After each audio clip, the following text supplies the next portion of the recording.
প্রিয় দর্শক, স্বাগত আপনাদেরকে কক্সবাজারের কলাতলি বীচ থেকে। ঠিক এই মুহূর্তে কলাতলি বীচটা এই অবস্থায় আছে।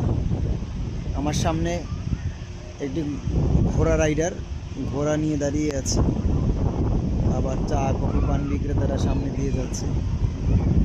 এই যে দেখতে পাচ্ছেন তিনটা ঘোড়া, আরেকটা আসতেছে। এই যে তিনটা ঘোড়া রাইডার ঘোড়া নিয়ে বসে আছে। ডিম বিক্রেতা, কানের দুল সব আছে, যা খুশি চান পাবেন। অবারিত সমুদ্রের মাঝখানে। তারপরে আমার সামনে আরেকজন আছেন যিনি বিক্রেতা বিভিন্ন রকমের বাচ্চাদের খেলাধুলার আইটেমস, ঘুড়ি বিক্রি করছেন। এই যে দিকে আরেকটা ঘোড়া রাইডার, হর্স রাইডার আসতেছে। হর্স রাইডার রাইড করতে করতে সাদা হর্স।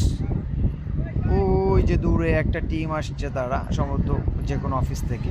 তারা গ্রুপ ফটো সেশন করছে, ফটোগ্রাফাররা ছবি তুলে দেওয়ার আকুতি জানাচ্ছে। আর আমি বসে আছি একটি কিটকট খাটে, এখানে ছায়ায়। চমৎকার একটা পরিবেশ, নীল সমুদ্র উপভোগ করছি। কক্সবাজারের আমার কাছে সবচেয়ে যে জিনিসটা ভাল লাগে, ছায়ায় বসে, কিটকটের ছায়ায় বসে এভাবে সমুদ্র দর্শন। তো আপনারা আমাদের সাথে লাইভ সি দেখতে চাইলে